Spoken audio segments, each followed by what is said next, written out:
அந்த பொண்ணு என் குழந்தை சங்கில திருடிட்டு வரா. புடிங்க புடிங்க.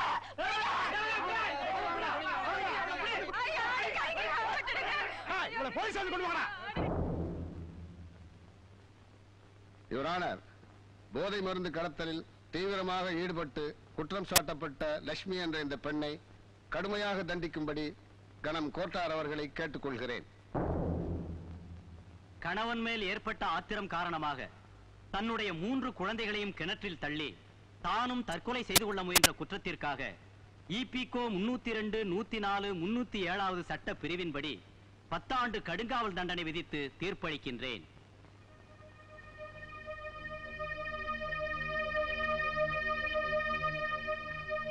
இது ஒரு தனி உலகம்.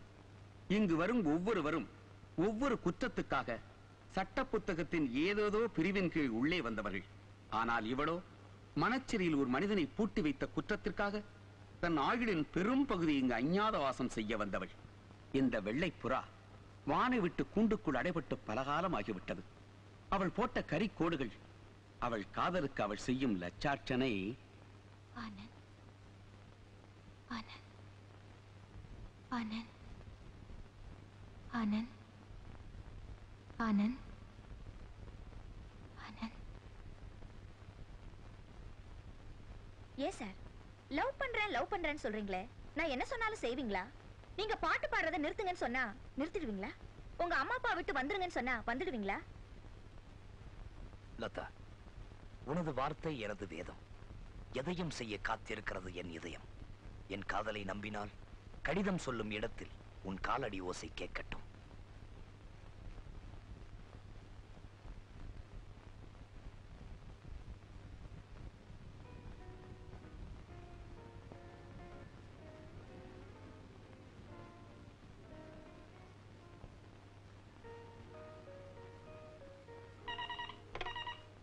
Hello, reception. Good evening. யாரு? சிவராமனா? பாம்பேல இருந்து இன்னைக்கு தான் வந்தாரா? ஒரு நிமிஷம் இருங்க சார், எந்த ரூம்னு பார்த்து சொல்றேன். சாரி சார், அப்படி யாரும் இங்க வரல.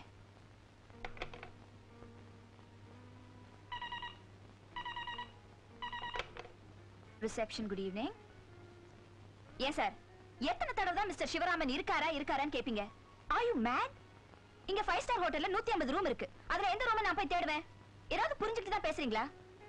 இங்க பாருங்க, அந்த மிஸ்டர் சிவராமன் இந்த ஹோட்டல்ல தான் தங்கி இருக்காரான்னு தெரிஞ்சுக்கிட்டு அப்புறம் ஃபோன் பண்ணுங்க. Damn it, idiot fool. ஏய், ஏன் இவ்ளோ கோவப்பட்டு பேசுற? எதுலயுமே பொறுமையா நிதானமா இருக்கணும். ஆனாலும் இவ்ளோ அவசரம் கூடாதுமா. ஆமா தாயே, எப்ப பார்த்தாலும் என்ன அவசரக்காரின்னு சொல்லிட்டே இரு. ஆனா உன் வேலையை சேர்த்து இங்க நான் தான் செஞ்சிட்டு இருக்கேன். நீ என்னடா யாரடி இது? யாரடியா? ஆனந்த். ஆனந்தா? எந்த ஆனந்த்? எந்த ஆனந்தா? என்ன கிண்டலா பண்ற? ஆனந்த தெரியாதவங்க இருக்கவே முடியாது. He is such a great singer. பெரிய பாடகர் பாரு.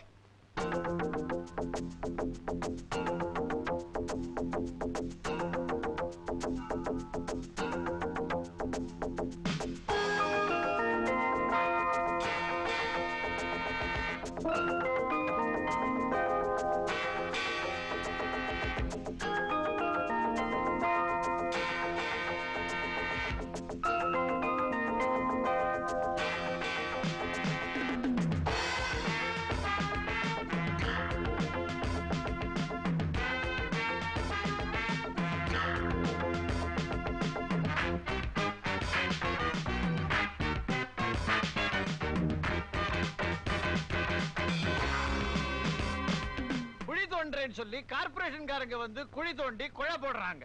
அவங்க மூடிட்டு போன 4வது நாள் எலக்ட்ரிசிட்டி போர்டுகாரங்க வந்து குழி தோண்டுறாங்க. அவங்க மூடிட்டு இந்த பக்கம் போனதும் அந்த பக்கம் டெலிபோன்காரங்க வந்து குழி தோண்டுறாங்க. அவங்க மூடிட்டு போனதும் சாக்கடைக்காரங்க வந்து அவங்க குழி வெட்டுறாங்க. அவங்க இந்த பக்கம் போனதும் சில பசங்க வந்து மந்திரிக்காக குழி தோண்டுறாங்க. ஏண்டா இந்த மாதிரி குழி தோண்டுறீங்கன்னு கேட்டா மந்திரி வர போறாரு, செடி நட போறாரு, கொடி நட போறாருன்றாங்க. இவங்க குழி தோண்டியே பழகி போயிட்டானுங்க. ஒரு நாள் இல்லைன்னா ஒரு நாள் ஜனநாயகத்தை இவங்க தோண்டின குழியில புதைச்சிட போறாங்களேன்னு பயமா இருக்குது. இதுதான் இந்த வாரம் நான் எழுத போற தலையங்கம். 30 வருஷமா இது என் கழுத்துல தொங்குது. அடிக்கடி இப்படி பேசி பேசி ஏதுக்கு சோதனை வருது? வரும்.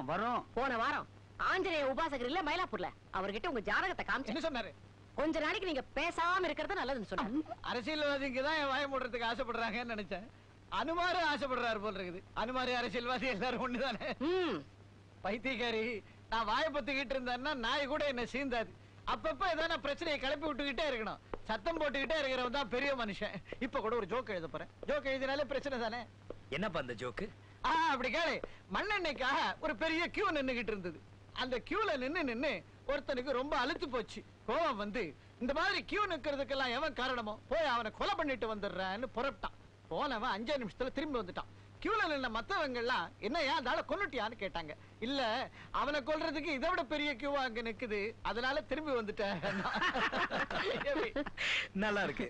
நான் நல்லா இருந்தேன் என்ன பிரயோஜனம்? நானும் இந்த மாதிரி எவ்வளவோ ஜோக்கு எழுதுறேன். இருந்தாலும் எங்க பத்திரிகைக்கு வரதை விட உனக்கு தான் அதிகமா காதல் கடிதங்களே வருது. அப்படியா தம்பி?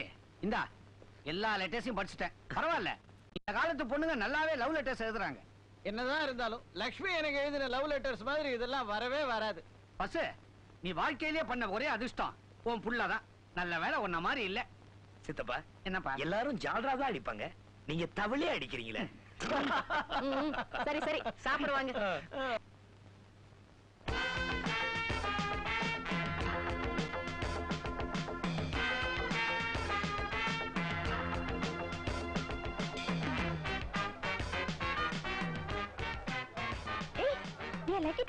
எப்படி டிக்கெட் வாங்கிட்டேன்? 50 ரூபாய் டிக்கெட் 100 ரூபாய் கொடுத்து பிளாக்ல வாங்கிட்டேன். அறிவு இருக்கா உனக்கு? அப்படியாவது அந்த டான்ஸ் எனக்கு பார்த்துதான் ஆகணுமா? இன்னைக்கு இல்லைன்னா இன்னொரு நாளைக்கு பாத்துக்கிறது. நீ உள்ள வந்து பாருடி, அப்பதான் ஆனந்துக்கு இருக்கிற கிரேஸ் உனக்கு தெரியும். வாடி வாடி.